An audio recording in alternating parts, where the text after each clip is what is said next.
Halo rekan-rekan semua, terkhusus untuk teman-teman yang mau KPR. Ini perhatikan ini, jangan sampai nanti kamu menyesal di kemudian hari ya. Jadi teman-teman harus menyadari. Jadi mindsetnya adalah bahwa KPR itu adalah kredit yang sangat lama. Jadi teman-teman harus siap membayar angsuran dalam jangka waktu yang sangat lama. Misalnya 10 tahun, 15 tahun, 20 tahun, bahkan 25 tahun gitu. Itu kan lama sekali dan itu nggak boleh di tengah-tengah berhenti gitu, bank nggak mau tahu kan gitu kan ya. Jadi harus rutin teman-teman bayar tepat waktu gitu, nggak boleh telat kan seperti itu ya. Kalau telat ada denda, bahkan kalau telatnya lebih dari beberapa bulan bisa dilelang kan seperti itu. Nah, konsep ini harus Anda pahami sehingga nanti Anda tidak menyesal di kemudian hari, karena banyak kejadian itu ketika rumah KPR mau dijual ternyata kondisinya adalah underwater ya. Nanti kita akan diskusi underwater itu seperti apa. Jadi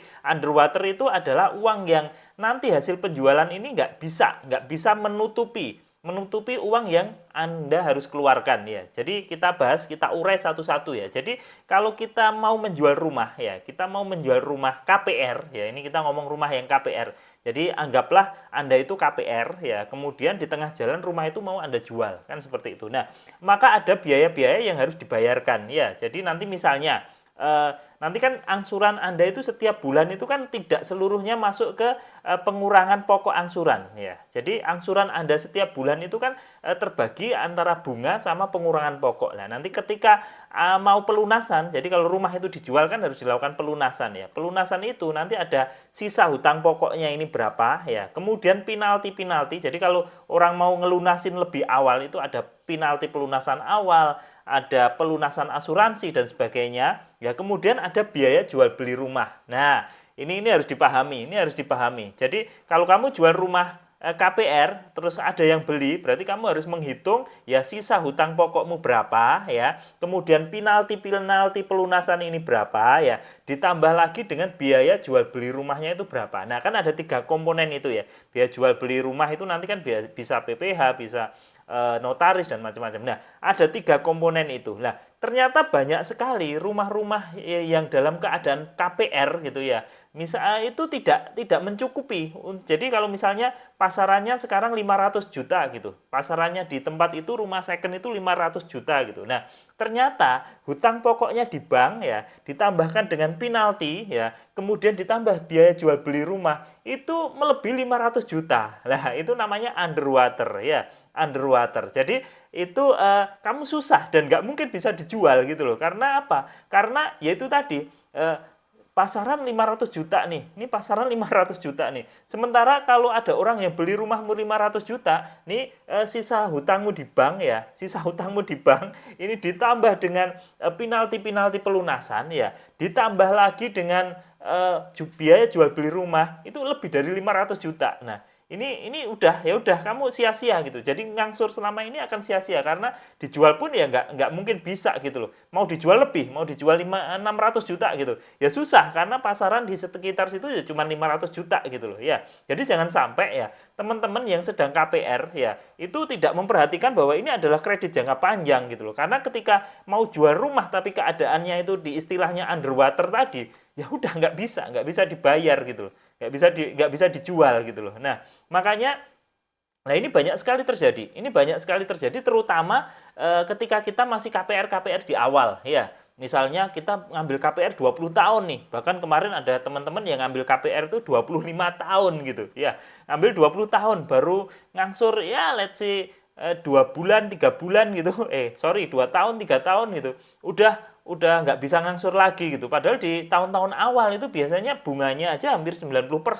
Yang 10% itu ngurangin pokok gitu loh. Jadi angsuran misalnya katakanlah 6 juta, 7 juta gitu, yang ngurangin pokok gitu paling cuman 10%-nya gitu loh. Bahkan nggak ada gitu loh. Sisanya tuh untuk bunga gitu loh. Padahal nanti kalau kita mau pelunasan itu ada penalti-penaltinya banyak banget nanti. Nanti kamu minta di bank itu kalau kamu melunasi lebih awal itu penaltinya banyak banget gitu loh. Belum lagi biaya jual beli rumah, nanti kan ada PPH, nanti ada notaris kan gitu kan ya. Nah itu juga harus dipikirkan gitu loh.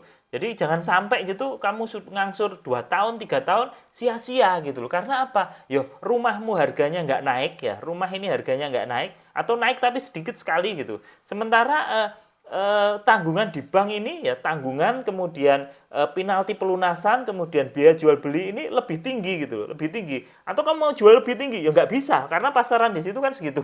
Kalau pasaran 500 kamu jual 600 gimana kamu bisa laku kan gitu. Ya, makanya ini bagi teman-teman ya, bagi teman-teman yang mau KPR ini harus dipikirkan. Jangan sampai kamu hanya buang-buang duit gitu loh. Kalau angsuran baru setahun, 2 tahun gitu, padahal ini kamu ngambil yang 20 tahun gitu, kamu jual ya nggak bisa.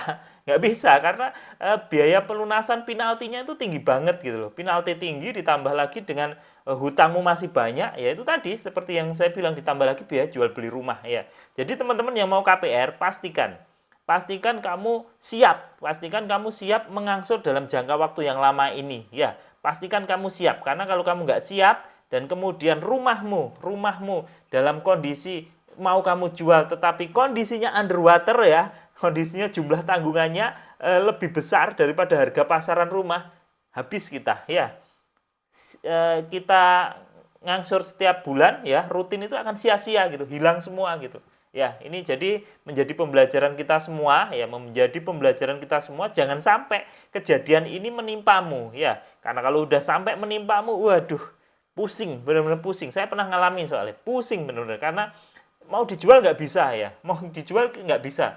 Tapi setiap bulan banknya akan nagih kita terus ya. Kalau kita telat bahkan 3 bulan 4 bulan rumah langsung disemprot dalam pengawasan seperti itu ya, atau nanti rumah mau dilelang dan sebagainya. Sementara kalau kita jual nggak bisa karena harga pasaran ini lebih rendah gitu loh daripada hutang kita ditambahkan dengan penalti pelunasan ditambah biaya jual beli rumah, terus gimana gitu loh, kan seperti itu ya. Mungkin satu-satunya jalan kita akan oper kredit bawah tangan. Nah, oper kredit bawah tangan pun ya resikonya tentu ada beberapa. Nah, nanti akan saya jelaskan di video-video yang berikutnya ya, resiko over kredit bawah tangan gitu ya. Jadi hati-hati ya teman-teman sebelum memutuskan KPR, pikir baik-baik ya, siapkan keuanganmu, jangan sampai kamu mengalami kondisi seperti ini.